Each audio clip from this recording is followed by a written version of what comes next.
Easy peasy. Lemon squeezy. Lemon squeezy. All right.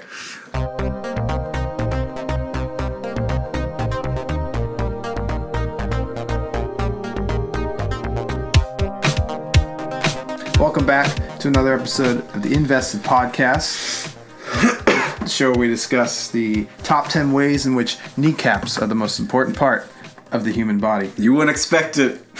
They're the shields of the bones. My name is Terry. With me, of course, is my good friend Connor. Hey, it's me. Ace me. Welcome back. What are we doing today? we just spent like 20 minutes trying to figure that out. AntMan trailer, the new AntMan and the Wasp trailer, which I'm excited to discuss with you. I'm excited to shit on it. Hard. Oh, okay, cool. It's so funny. I watched this in a room with. We watched this in a classroom on the projector. I watched it with two other people. Yeah, and it was like an empty classroom. Except for the three of us. And right. The whole time they were both really excited. They were like, whoa, and they were like laughing. And then the whole time I was like, I have a problem with all these. I have a problem with this. And like, all right, well then I'd like to get into that after we go over some tiny little details. So ungrateful of news. So ungrateful for what the gift Marvel has given me. What is wrong with you? We'll get there. So some news. The news. I was a little butthurt about them firing Edgar Wright. I know you were. Stan Lee was hospitalized. Did you hear about that? He had an irregular heartbeat. But he's in stable condition, apparently. Is that new or is that old? That was 2 days ago, a day ago. I didn't know. I feel like I always read that. Or yesterday, and then today they came out with saying that, he's always in the hospital. I mean, he's very old. Yeah. I'm just waiting for the day, and it'll be a sad day, but... Yeah. I mean, it's more... This is kind of fucked up. It's more tragic if it's a young person, like... Yeah, no, I know. He's lived his life. He's had his time. Philip Seymour Hoffman, Alan Rickman, David Bowie. Not that they're young, but they're younger. Yeah. Right? Yeah. Yeah. Probably drug He was at a was it Black Panther premiere, and he was in a wheelchair. Really? Yeah. Oh my god. He doesn't really walk anymore. I understand though. He can walk. It's just that why would you go to a premiere on the carpet and like walk around? He's gonna get tired. I saw somebody in a wheelchair on the bus the other day, and they were so happy. Like, they were just, like, listening to music and dancing, and, like, they were looking around and smiling at everybody. Wow. And I was like, I like the attitude. Yeah, it's a good attitude. Especially on the bus. That's terrible. I know, on the bus. Oof. So there's a rumor that Warner Brothers knew that Justice League was going to fail. Yeah, I'm sure somebody there knew. Yeah. I'm sure somebody watched that movie and was like, oh, yikes. I feel embarrassed. I feel embarrassed watching this. The problem with the movies is that they cost so much money, which I don't think they should cost that much money, but they do cost that much money. It's a big gamble. And then it's just like, if it comes out bad, what else do you do but release it? You gotta hide it. You gotta burn it. Burn all the, what do they call them? Negatives. Burn all the negatives. We're shooting on digital. We can't burn this. We can't burn. We just have to smash it. Burn the camera. Oh. We're gonna put the camera on top of a car and then say it was a GoPro accident. I can't imagine and how that must feel. Putting in all this work, having all these people hired, all this money, and then the movie's just bad. Like, I think about any movie that does that. Like, it's just like, but like, how was it made in the well, Justice League makes sense. They should have been good. But like, there are movies that come out where I always see like the concept of the trailer and I think that's a bad idea. No one's gonna like that. Maybe it's like one of those abusive relationships. Oh, one of those. Yeah. Where it's like from the outside you can see that something's wrong, but on the inside it's like, no, I've known this person a really long time. It's fine. Oh my god. Like, they've been with the project the whole time, so maybe they're like, this is cool. Well, I mean, have you seen? I have enough standards for how I should be treated. Have you seen how some directors talk about their movies? They're like the biggest example is George Lucas with the prequels and like what he used to say about like I watched the documentary on the making of Phantom Menace, and it's out of control. The things he was saying, like he's like, yeah, this is gonna be awesome. Like like Jar Jar Binks is the key to all this. Like he is probably one of the funniest characters we've ever created. Like, are you out of your mind? It's He sounds like an ironic teenager, like talking about the prequels years after the fact. yeah, right. Like, It's gonna be so awesome. Can't wait to watch this. Pod racing. Now this is pod racing. yeah, but like, I don't know why he sounds like what's his name's back? David Blaine. No, not David Blaine. No, I'm talking like Matthew McConaughey. I did watch his Oscar speech again. That was great. It was better than I remember. I like that speech. People a really hate good it. speech. I think it's because I think he was pretty genuine. I think I was in a room when I saw it. I was in a room with people that were making fun of him at the time. So I'd in my head been like, "Oh, this is silly. He's being silly." But I watched. He it again said and I some was really like genuine cool. things. I think he was serious too when he said it, and people like made fun of him for it, which I think is just silly. silly. He's I just want to say, I just keep on chasing myself in the dirt. in the dirt. I think that's the Matthew McConaughey in Interstellar is the weirdest thing ever because it's like so he's just playing himself, but he's like an astronaut. Yeah. I can't go to space, Professor. I got arm kids, neutrinos Professor. correctly. I got kids, Professor. Did you know you can measure the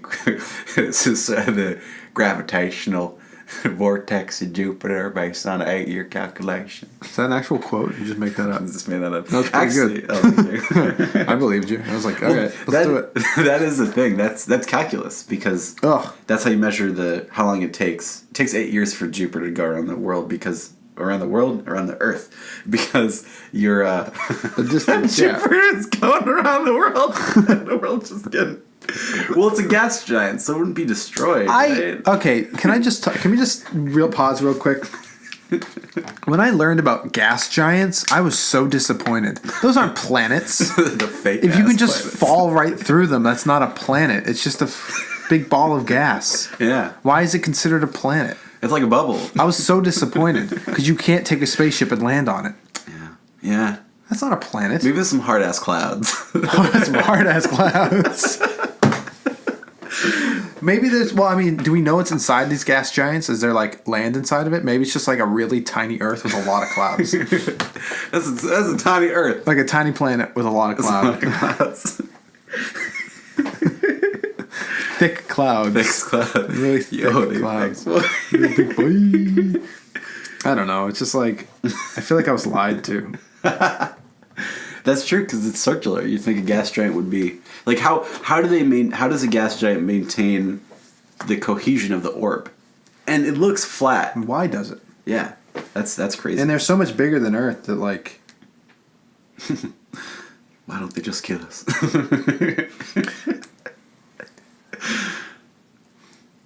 It's weird. I don't like it. It frustrates me. I like how this is a big point of contention. No, honestly, I think about it a lot. I'm like, no, don't talk about Jupiter like that. It's not real. Is Jupiter a gas giant? Yeah, Jupiter. It is. Yeah. What are the gas giants? What are they? I think Uranus is a gas giant. That makes sense. Sorry, that was the most like juvenile joke ever. I so sorry. Fish that one too. Yeah. I don't know if it is though, because people are always like Uranus is water, and it's like, Sure. Is it a gas giant? Neptune, but then Jupiter is also another Roman I god. just want planets we can land on and see. Mars. Mars is cool. We'll see Mars soon. Is it gonna be Elon Musk or is it gonna be somebody else? Well, it's not gonna be NASA. They don't have money for that. I just You go into NASA.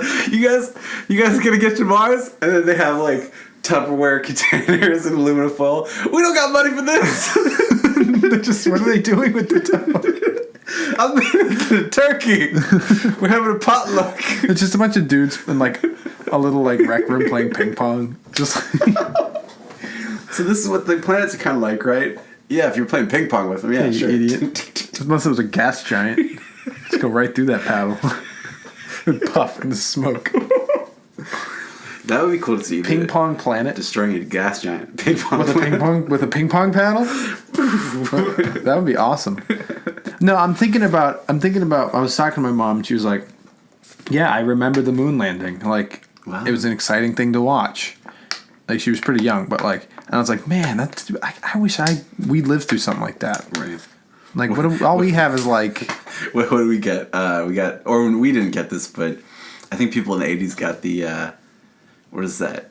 Fucking, what's it called? Satellite? Sputnik? No. There was like a That's rocket like ship. 50s, yeah. A rocket ship that went up and exploded.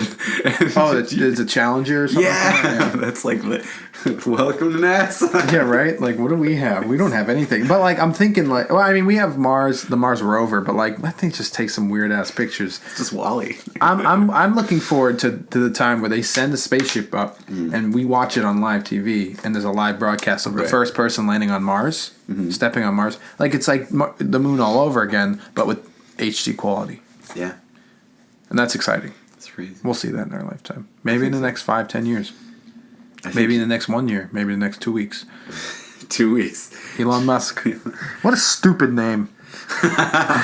He did choose it himself. It's 8 letters long.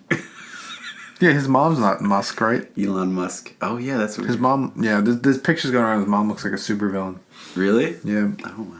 Was that on Reddit? I might have saw that on Reddit. You might have saw it on Reddit. I'll look it up again. I would have seen. But in the meantime, we're going to be getting a solo Star Wars movie. Did that trailer come out on Monday? Oh, that's what we're getting. Are you excited about it? I'm excited to see Donald Glover do Orlando Bloom, Orlando Calrissian, Orlando Bloom. Apparently, there's going to be a shot in this movie that Donald Glover said is where you go from the outside of the Millennium Falcon. It's a one-take shot. You go up the ramp, into the ship, and then into the cockpit, which has never been done in a Star Wars movie before. Oh, wow. Yeah, I'm kind of into that. I like wonders. I like, a well-placed wonder. Yeah, she looks like a Disney villain. Oh, yeah. I think I, briefly passed by that. That's great. Yeah, she looks like Cruella. Yeah, it's terrifying. Yeah. Good for her. Hard Good for to her. pull off. Yeah, so we're going to get a trailer for this. I don't think that they should put any trailer out at all. Ooh, just have people be like, take a risk. Yeah, just put the movie out. But here's the thing, though. Trailers can like Suicide Squad. Remember how fun that trailer was? Trailers can trick people. Yes, but I think that if they put no trailer out, because I feel like putting a trailer, people don't want this movie already, and then putting a trailer out, people are gonna be like, yeah, see, it looks like as bad as I thought it was gonna look. Right. No matter how good or bad it looks. If no one puts a trailer out, and the only way you get to see what this movie looks like is by going to see the movie. That'd be pretty unique. That would be, yeah, exactly. People would go see it. People will go see it. They'd be like, I have to see it. I have to see what this is going to be. Instead of being like, oh, I already kind of know what it's going to be by the trailer, so I'm not going to go see it. You know what I mean? Yeah. That could work. Because they're just gonna spill their beans or whatever on the trailer, all the good stuff. You know what I mean? All the good stuff. Yeah. They're gonna throw all the action shots, the the money shots, in the trailer. They're gonna set it to some hip pop song that everybody loves. Poppin' and rockin'. No, they're not. Set it to Queen. Everybody loves that. Let's see what else Fast I got cuts. here. Nintendo and Illumination Studios, which did the Despicable Me movies, and they've officially partnered with for a Super Mario animated movie. Nintendo. Okay. All right. Okay, can I just say I have an unpopular opinion, and I can say this. I don't think Nintendo knows exactly what they're doing at all.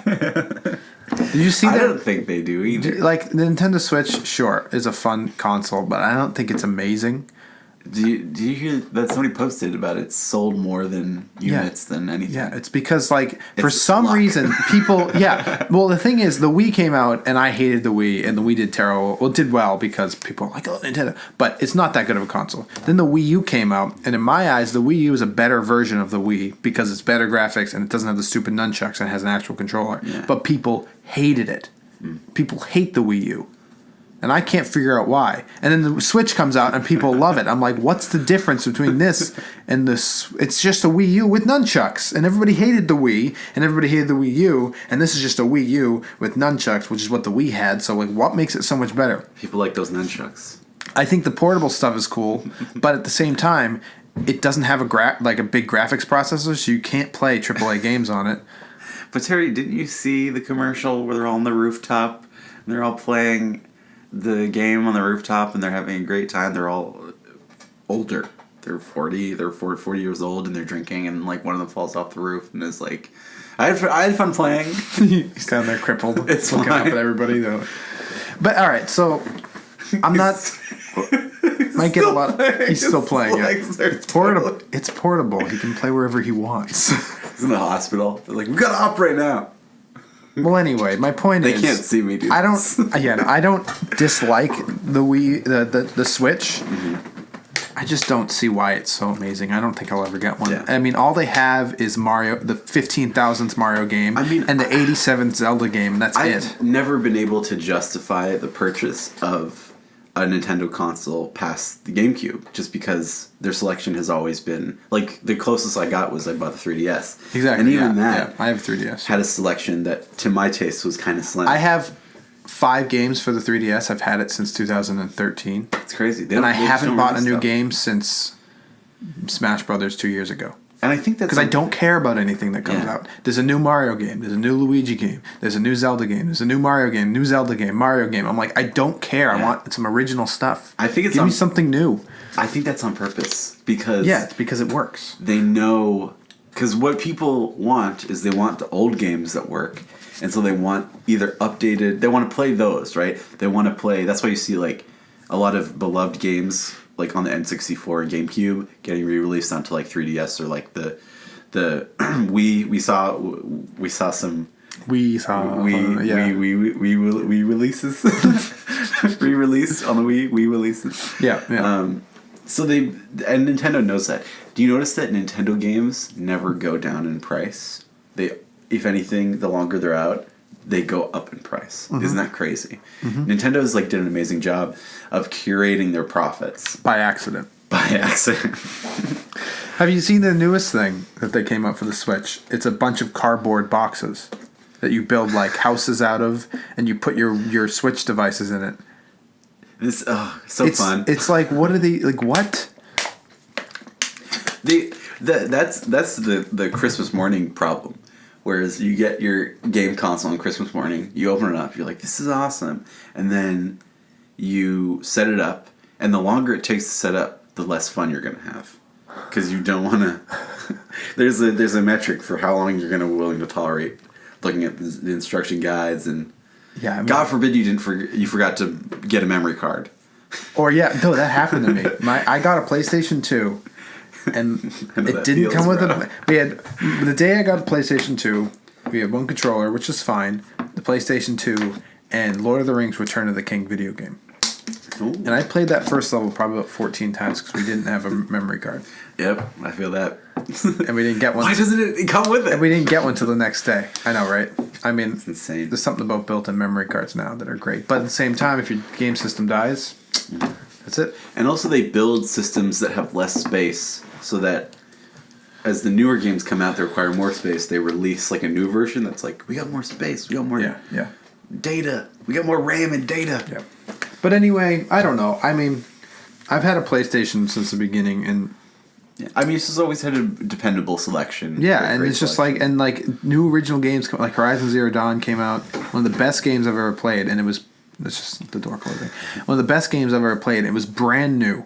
It was a new story, new characters, new Can you everything. explain what this main like genre of that is? Horizon Zero Dawn. I don't know what this genre. I mean, it's like adventure. It's like primal. Yeah. Okay. So it's a story about. Is it in the future? Or the It's past? like millions of years in the future. Okay. And machines have taken over the world. They're like machine robots. Like Terminator. No, but they're not humans. They're like animals. Oh, okay. Like there's like T-Rex animals. There's like deer. There's alligators, birds, and then there's like the humans have like gone back to primitive ways, but they kind of like mix primitive ways with technology. Right. And they make like bows out of like metal pieces and shards from these, and they hunt these machines, and they take their resources because they have like oil on them, and they have like it's beautiful, it's well made, the story's really good, the gameplay's incredible, and then it was like brand new. The studio had never done anything like this before. They made Killzone, that was it, Oh, wow. And then they made this open world, beautiful game. It's like 10 years apart. No DLC,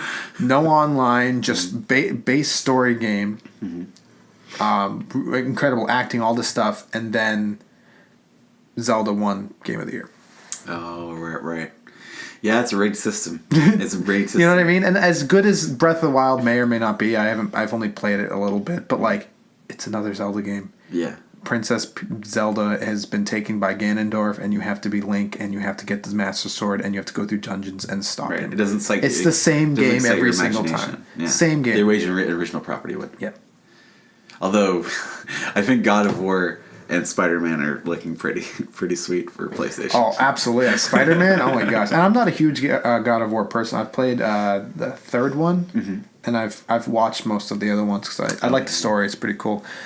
But I never really played them. The second one is really great. Yeah. That was really fun. But this fourth one, like, it looks like a change of pace. Yeah. And I love the Norse pantheon, so it's like right up what my a cool alley. idea. To bring a god from the Greeks into just like they're like, oh, it's all the same universe, whatever. Yeah. He just goes. Genius. Yeah, he just goes up there, and you know what I mean. So yeah, it's great. But yeah, Spider-Man's looking good. Oh, it's gonna be so fun. And then there's The Last of Us. Yeah. Always. And really then Kingdom good. Hearts 3. You know, I don't care about Kingdom Hearts. It's like you're playing in Disneyland the game. How did we get to... Oh, we were talking about Nintendo.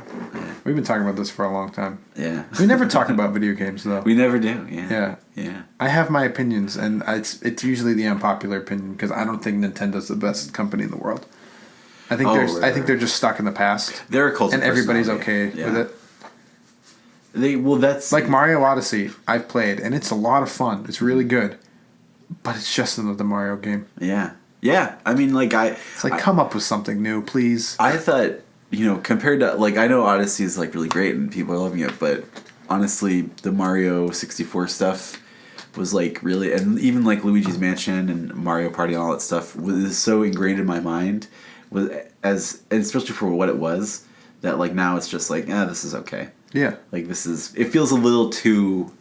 Not too late, but they're kind of coasting on these characters and this legacy. And then there's even Pokemon. I love Breath Pokemon. of the Wild is the same thing as Odyssey, by the way. Do you notice that? How they're almost structurally the same thing. The idea of open world exploration with new game mechanics in this like condensed art style. Yeah. Okay. Revitalization of the like most signature brand. It's the same thing. Yeah. It's the same. It's like on this line. It's the same thing. Yeah. I swear to God. Okay. Yeah. Yeah. And then you have Peach and Zelda and Ganondorf and Bowser, and it's like all these like mirroring. Well, because they're the same deal. The princess gets taken, you have to save her from the big bad guy. The highlight of Mario Odyssey, from what I've seen, the thing people talk about the most is the city level. Where at the end of the city level, you go through all the lights and things like that. Yeah, you go through these lights, and you go through. There's like it's like a concert's happening on one of the rooftops, and to get there, you convert to a 2D character and play old Mario on the buildings. Which is really fun. There's a lot of parts like that in that game. Yeah, very beautiful, very nostalgic. But that's the thing; it's nostalgia. It's nostalgic. Yeah, that's like the core of their brand. That's the thing they're getting to. Is that like we will never change. This is the most important thing to our identity. And it's like, they never change. Exactly, and that's why I don't get excited about new Nintendos, because it's just I'll just go buy a Nintendo a Wii. And just get the same games, just older ones. But now they're more expensive. Yeah, exactly. But and then the thing about Breath of the Wild is the art style. People praise the art style, and I think it's really pretty and it's cool. Yeah, it's great. But it's only like that is because the processing power on the Switch isn't strong enough to do anything better. Right, that makes sense. Yeah, and also for such a big game, they kind of stole it from Journey a little bit. You remember that game? Oh yeah, absolutely. So I was like, you're not breaking new ground, Grandpa. And if you see Horizon Zero Dawn and like the detail in the like when you're in the forest in that game, you feel like you're in a forest. Like there's an actual canopy. How do you feel it stacks up against Last of Us? Because I feel like people have been comparing those two. Well, I mean, gameplay-wise and story-wise, they're completely different. But in terms of like being juggernauts in the PlayStation, I think it's up there with the Last of Us and the Uncharted and things like that. Like that's cool. It's going to be the next new. I mean, if it isn't already, PlayStation's icon. Right. Because there's just a new one that's going to come out and it's going to be even better. Like this is their first go and it's this good. Yeah. Yeah. I'm just waiting. Exciting. I'm just waiting for what's going to come out next. Like I can't wait. That game blew me away. I was not expecting it. Yeah. People, I feel like people are saying that the games industry is dying. Is that true? Like the games industry, was close to dying in a way of like all companies cared about was online and multiplayer. Oh, interesting. But games like Horizon Zero Dawn are saving it. Because people are like, wow, there's no online in this game and it's perfectly fine. And you buy it and you play it and that's it. That's the games that are the most interesting to me are story-based games. I love story-based games. Yeah. I'm all for that. Yeah. That's the best. And just because it's like a novel or a film that you can engage in even further. It's incredible. That's why people for years have been begging for Skyrim-style Lord of the Rings, because it's like that. The literature and the filmic language, the lore itself is enough. And you can just create your own story. That's what Shadow of Mordor kind of is to a degree. Shadow of Mordor is a really good game. Yeah, I haven't played the new one, the Shadow of War. A lot of people were disappointed with it because it had like loot boxes and all that. But I think you can just avoid that stuff. Sorry, microtransaction. I might get it soon. It's probably on sale. So, and then with Nintendo, another thing real quick is Pokemon. Which I love Pokemon. I've been playing the Pokemon games for a bit. But they're all the same from the very beginning. And I was good with it up until about the third generation, which is Ruby and Sapphire. I didn't play the fourth. I didn't play the fifth. The 6, X, and Y I played, but I got bored with it and never finished it. Right. And then this new one, the Sun and Moon, I didn't even bother buying because it's just the same thing. Again and again. It's crazy. And again and again. And they make so much money. Yeah. And like Pokemon's fun, but like they're running out of ideas for Pokemon. They're not exciting characters anymore.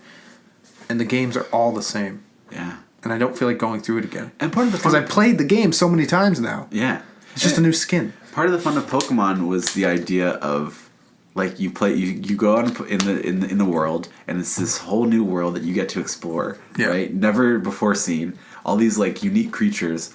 The almost the final boss fights and the legendary creatures almost kind of made a juxtaposition that had this weird, unique mythology of the world that you got to discover as you were playing it. So, like, as much like the story was informed as much about how you viewed yourself as, you know, a competitor, because that's what it's about. It's about rivals. That story. Yeah. And it's about, you know, your individual training, strengthening your creatures. And there's all this like weird mythology parallels too in some of the early games that are so fun. But now it's just like, they're just, you know, doing the same old stuff. It's just boring. Yeah, and it could be my age. Yeah, age is showing. You know what I mean? Like maybe it just doesn't excite me anymore. But there are people my age who do get excited, and that's fine. But I wonder how much of it is just like they don't want to let go. Yeah, that's true. I think that's very much part of it. You know. It's so. I think also there's a thing in that company culture where they see new ideas and they're like the only people who can have new ideas are people at the top.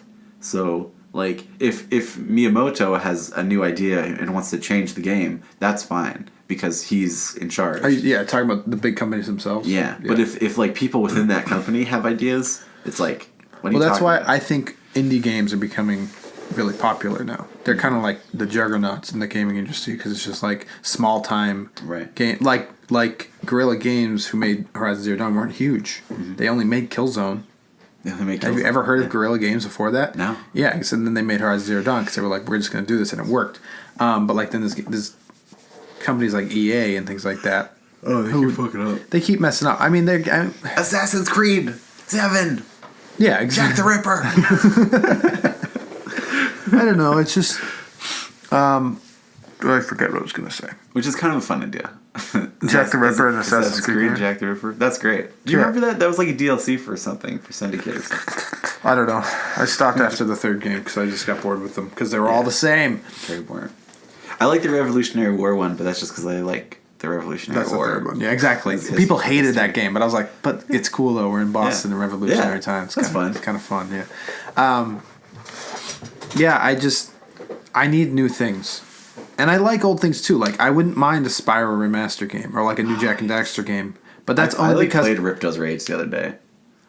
Right. Yeah. Yeah. Oh, that's such a good game. But that's what I'm saying. When I say these things about Nintendo and how they're like they need to let go of like. Imagine if PlayStation was still coming out with Spyro and Crash Bandicoot and Jack and Daxter games. Right. And that was it.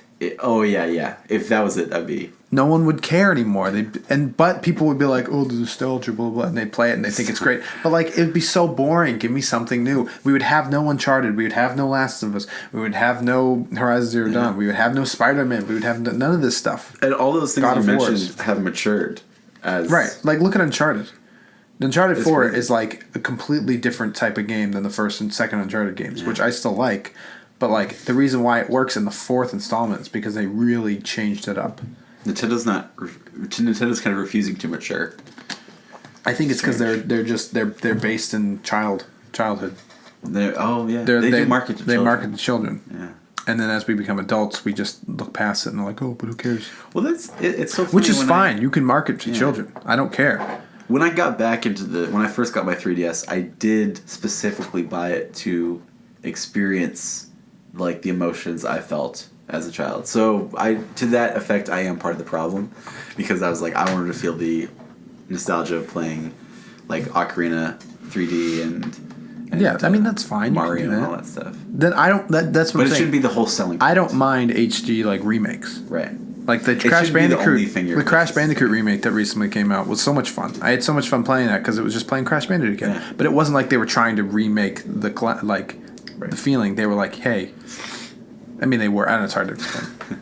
Well, the fact that that's their brand is the scary part. Yeah, exactly. Because it's like, what else are you doing? Yeah. And also, I gotta be real. I played Animal Crossing.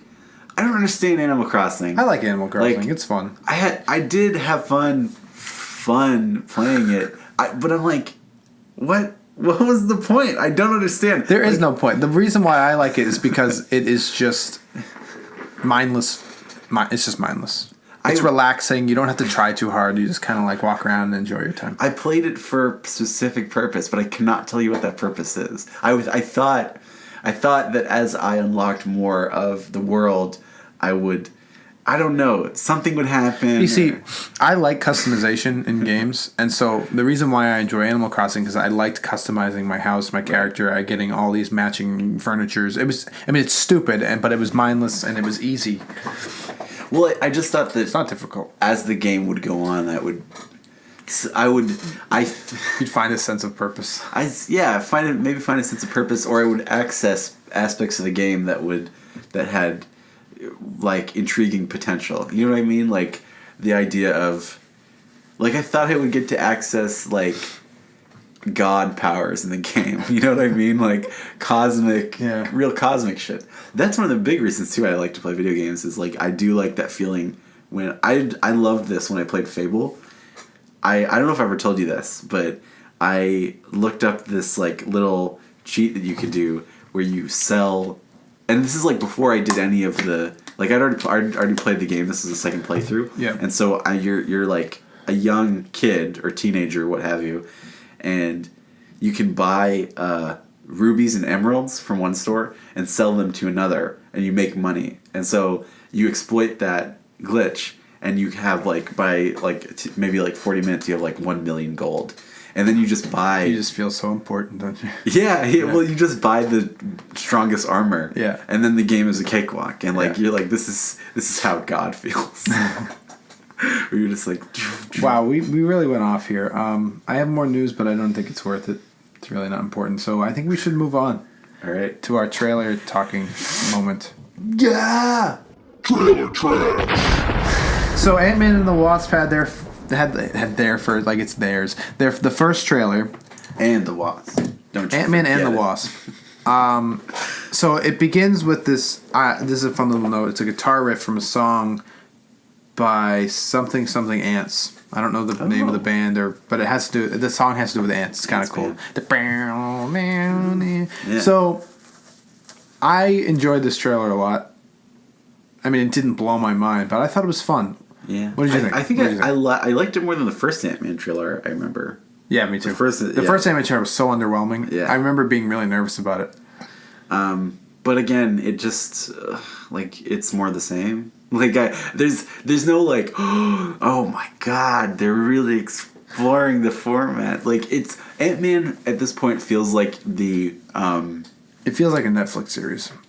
It feels like a Netflix series In terms of its scale, I mean. It feels like a footnote very literally a footnote in the Marvel Cinematic Universe, and that can be the case. That's fine. Where this is kind of a little side story, we take a break from the Infinity War action to do this little like you said, in like the Netflix stories, how they're kind of more focusing in on the ground. Mm-hmm.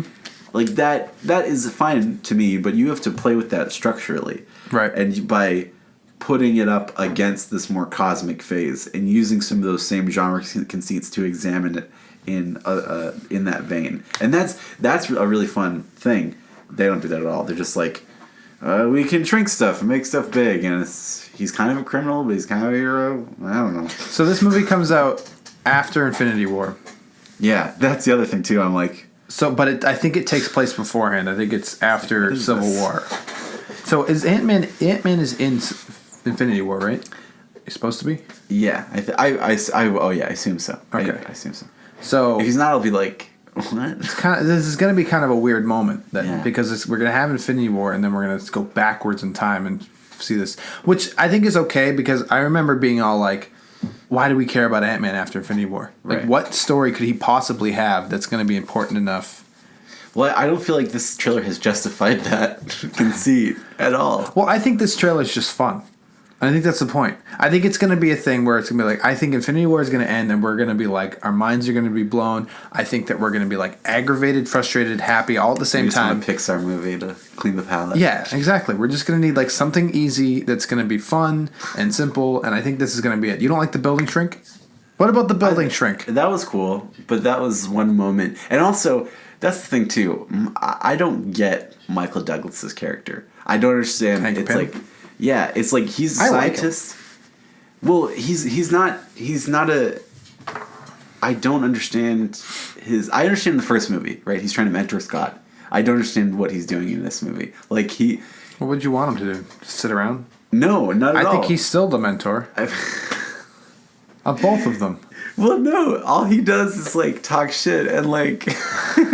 In the first movie, it was fun because it was fun to see him grow, and of course, including him in the second movie, of course you can do that. But I wasn't clear on what his role is, and if it's the same as last time, that doesn't make sense. The only time it made sense is the first movie is an origin movie, so that kind of makes sense. But in the second one, it's like, is he kind of like their tech support, where he's like, while they're in the field, he's on the headset and stuff like that, maybe. But if that role is not so clearly defined, and this is Hank Pym.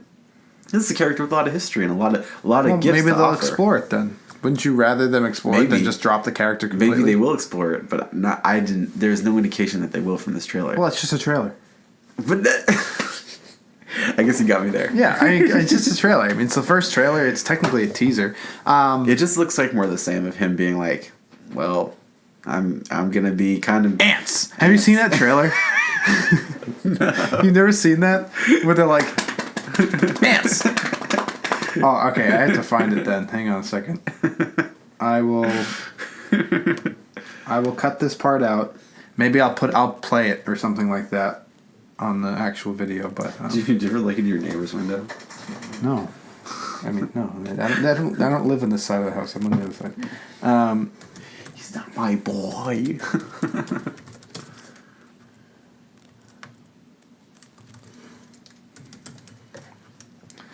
Everybody. All right, real quick pause here.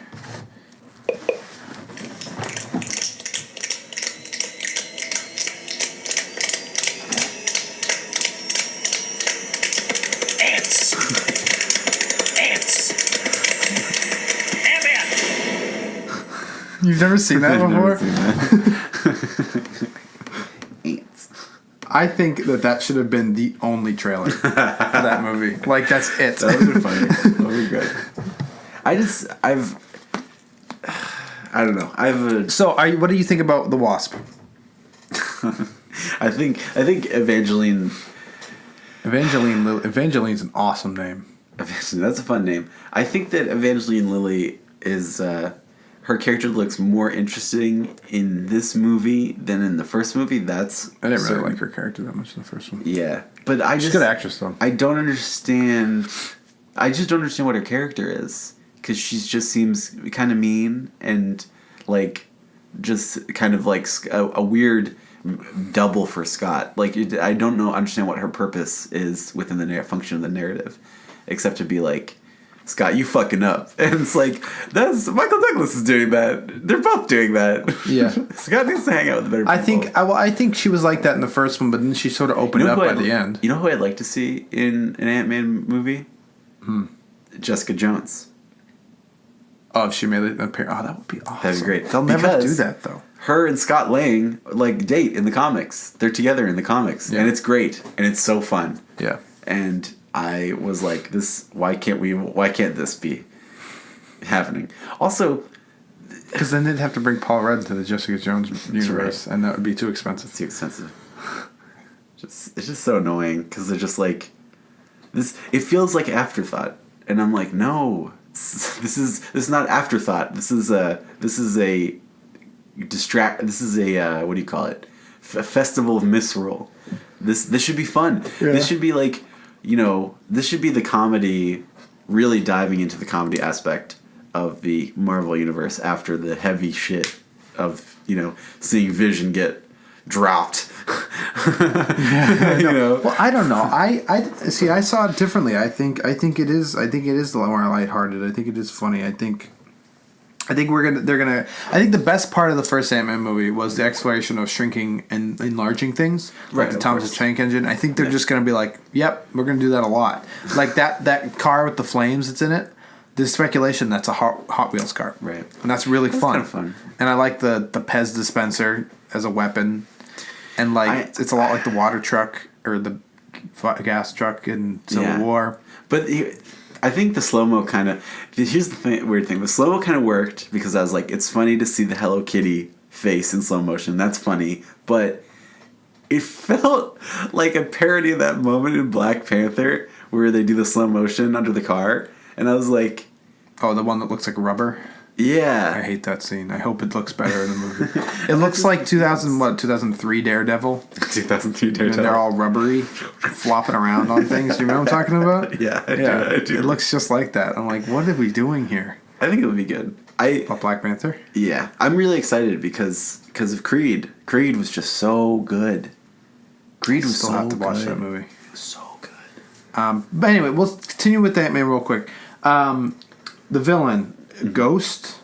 Oh, I'm excited for Ghost. Yeah, cool idea. That's Ghost's power. Most exciting part of the trailer for me. Phase through walls, turn invisible. Yeah, something like that. Electricity, data powers. Now, there's a whole aspect of this movie that's going to have to deal with Hank Pym's wife being saved from the whatever verse. Right. The microverse. Which is like, it's one of those story beats where I just don't fully care about it. I wonder where that's going to land in the film, though. That's what confuses me. Is that like you have a villain who looks like they're trying to get some sort of... Looks like the whole movie's going to be trying to steal that building briefcase because of something in it. Right. Well, I felt like it's the Doctor Strange problem, right? Whereas like, oh my god, all this Doctor Strange cool stuff is going to happen. And then I was like, meh. And then in Ant-Man, they show us like the quantum universe, stuff like that. Yeah. And it's just like, okay. Well, I think maybe what I'd be okay with in this whole movie, maybe the first act is the heist part where the ghost is trying to get that building. Right. They get away, and the whole second and third act is them exploring the mini-verse, trying to get the what's-her-face back. I'd be cool with that. Yeah. I'd be cool with that. That would at least be... The whole opening scene is that heist part, the chase scene. They do have to have Michael Pena in it. He was the best part of the last movie. Yeah, I think they know that, and he'll be there. He probably has all the best parts, and that's why they're not showing it in the trailer. That's true. He was so great. It's when you're just reading his monologues and everything, you're like, this feels like an Edgar Wright thing. You and your Edgar Wright, yeah, I know. Feels like my boy, my boy. He's speaking to me through the pages. How much of the script did they keep? Do you know? I have no idea. They must have kept some of it. I heard them say, yeah, there's some of it in there. Did he leave or was he fired? He was fired. He was fired, yeah. Because he just didn't want to make the movie they were making. Which is sad. A part of me gets it, but at the same time, I mean, who knows what he was going to do. I like Edgar Wright. I think he's really good. Yeah. he's never made a bad movie, so it's like, and all of his movies have been like some of my favorite movies he's ever made. So I always give. I didn't think World's End was that good. I enjoyed it, but I thought it's really good. I really like that I'll movie. have to rewatch it then. Hot Fuzz, Shaun of the Dead, World's End, Scott Pilgrim, Baby Driver, all like that wasn't in order of what you like, right? No. That's just just Scott Pilgrim's fantastic. Yeah. All of them are great, and no missteps. No. Actually, Pilgrim apparently people hated when it came out.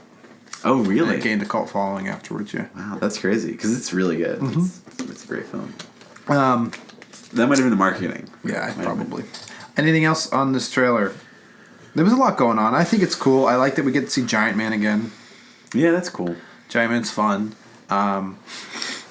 I liked the Wasp doing her flips and stuff with the knives. Oh, I didn't like that part. I was like, wait, why are you running in towards the knife? Why, like... The weird part is, how does that guy throw 3 knives that fast in a row? Yeah. And that perfectly. I didn't understand. Maybe he's like the thrower. That could be Bullseye. That'd be kind of cool. We're taking your villain, Daredevil. Why not? Put down my villain. That's my Daredevil impression. That's pretty good, actually. No, it does, because he's very breathy. He's, that dude.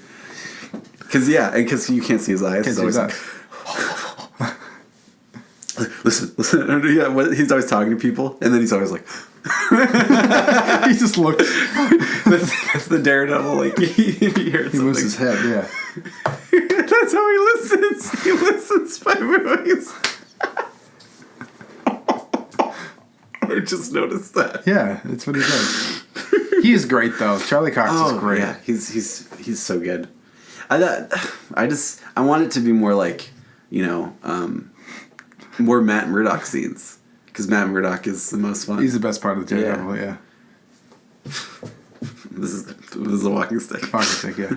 I know. The more I've thought about it, Jessica Jones is definitely the best of the series. Yeah, it's really good. Like, I liked Daredevil a lot, the first season especially, but it's a lot of that too was just how fun Kilgrave was. Of like because of the things he does, it's all becomes what choice does Jessica make now, knowing, and also like that's a lot of the fun of the show was seeing, like, remember when Luke and Jessica made up after she told him that she killed her wife, and then you're like, oh wow, that's crazy, and then you find out that like he's still under Kilgrave's control, and remember how like crazy that was, and then it's like, oh my god, you see oh man, there's just so many cool moments of like it's such. I remember the scene in the police station where all the police had the guns pointed at each other. That was insane. And then they just laugh about it at the end. Yeah, it's crazy. It's like, wow. Well, the thing about that show is like,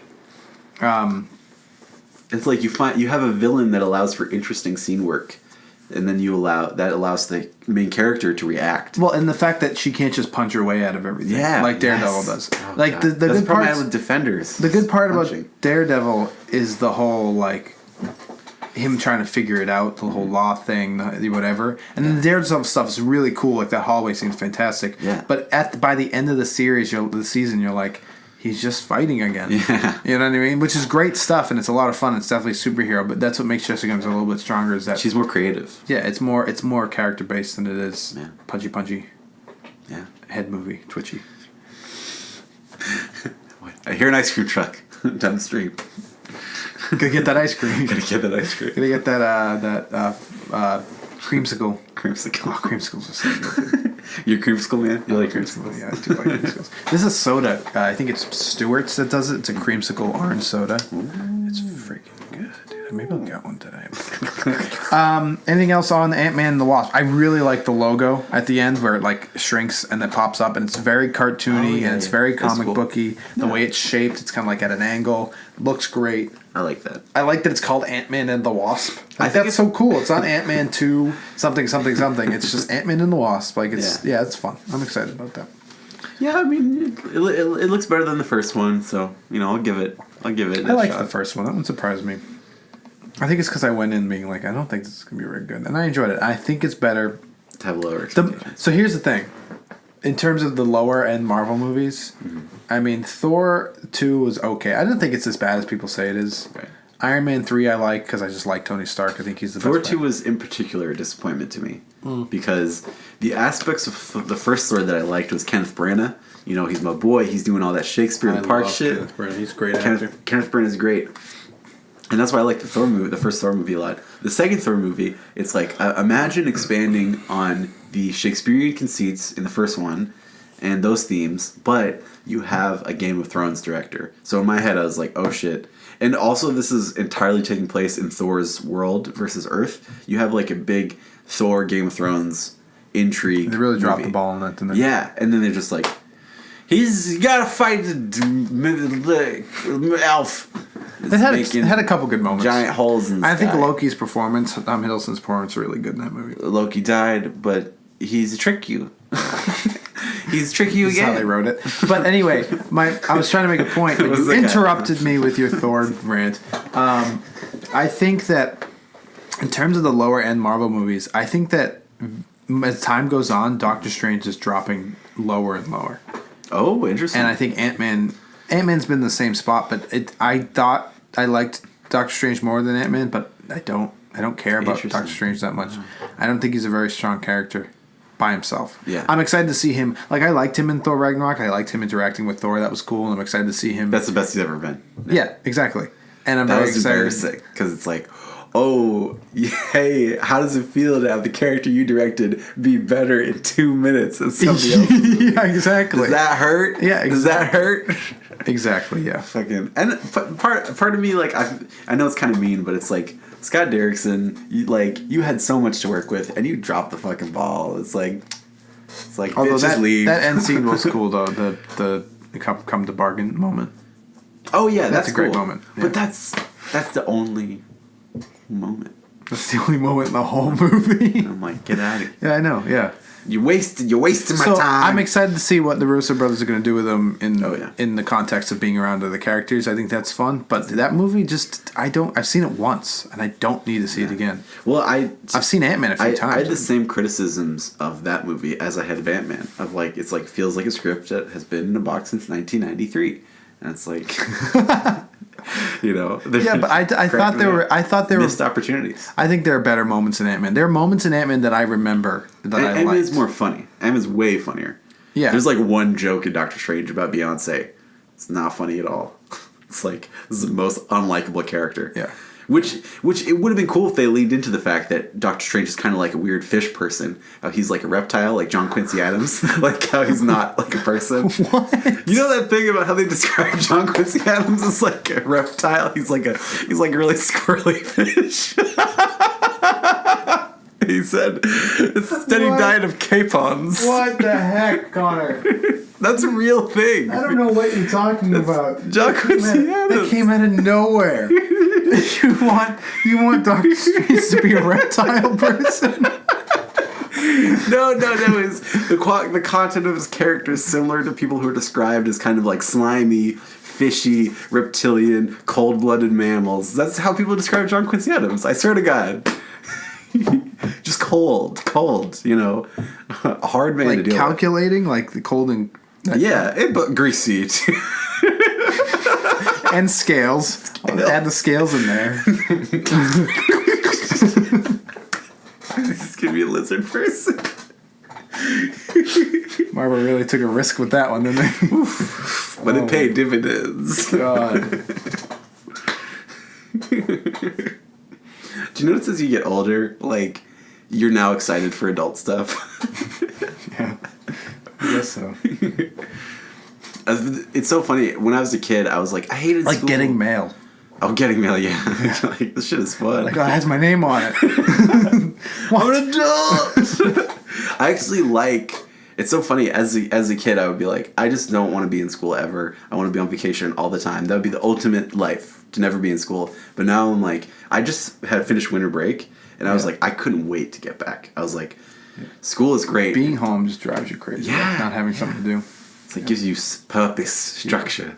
So that Nintendo PlayStation rants went on for a really long time.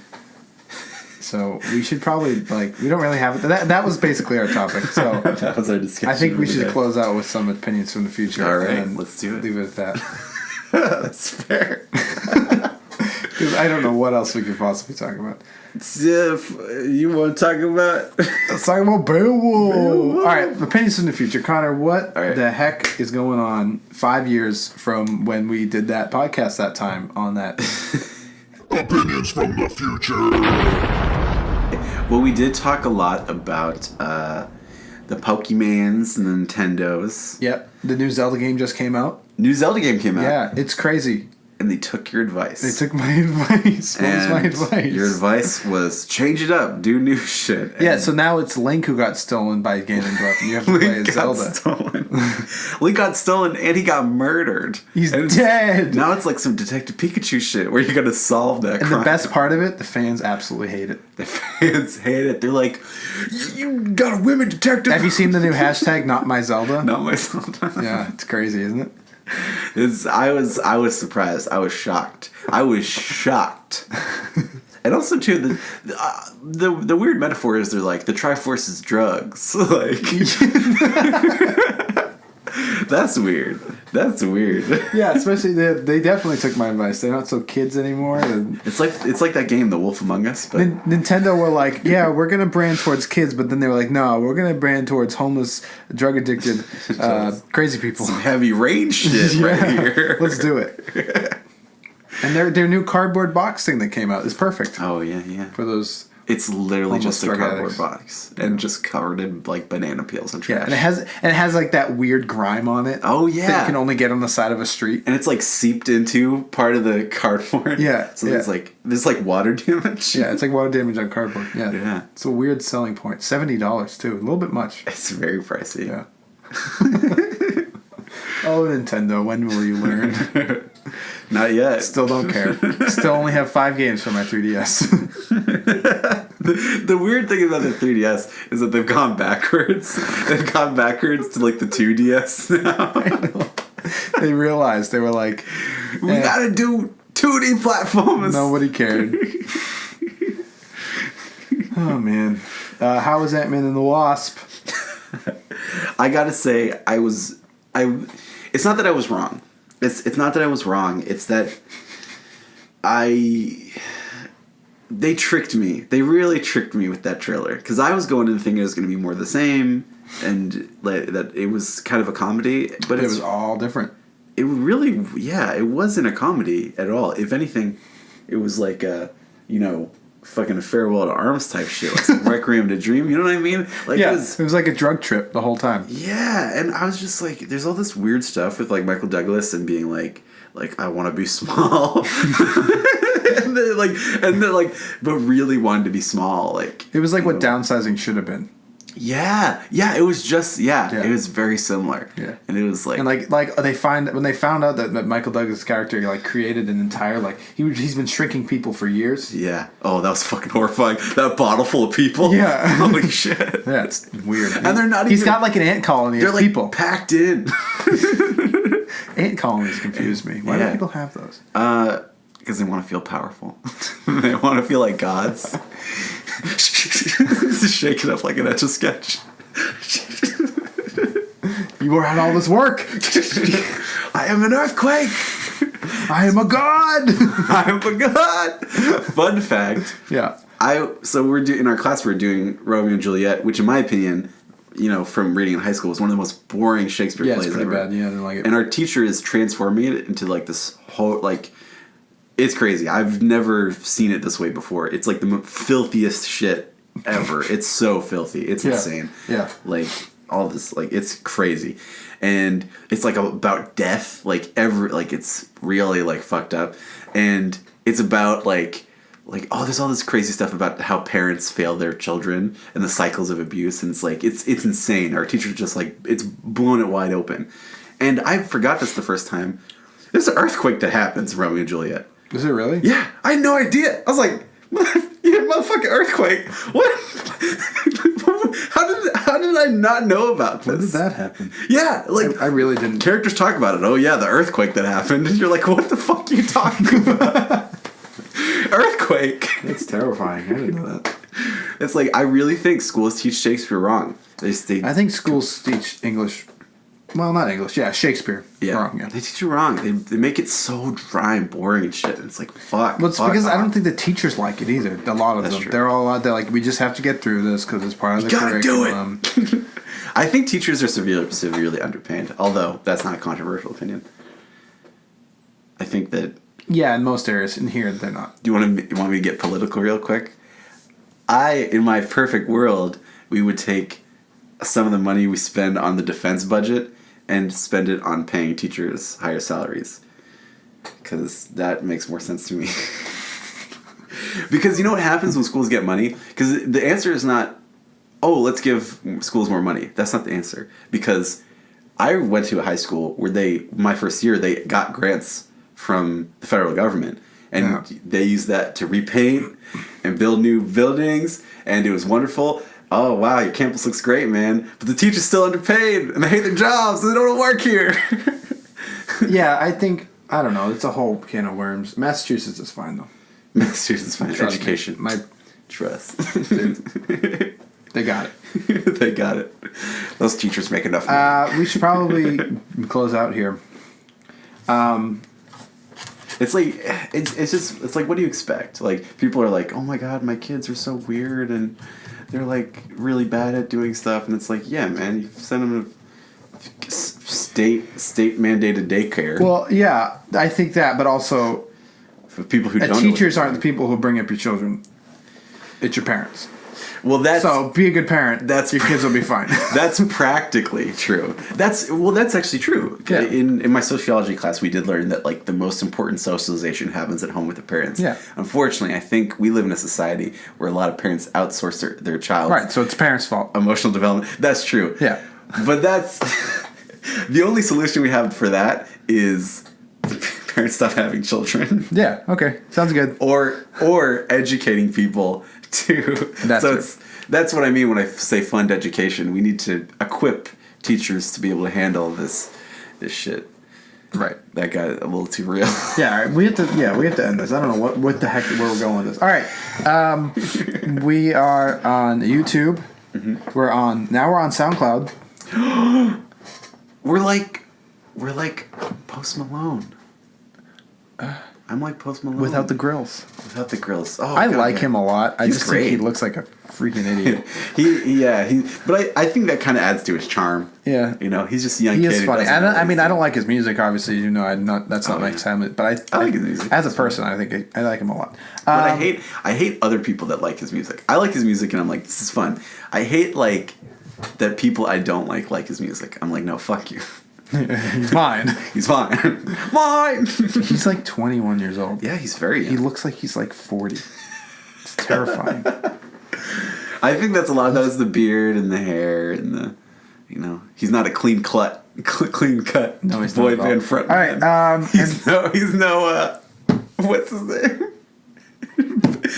A clean cut boy band front man. Harry Styles. No.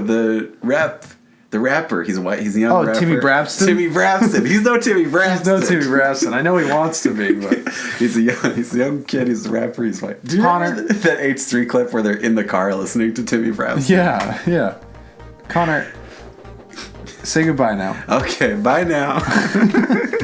We're going to keep... It just never ends. Okay, bye.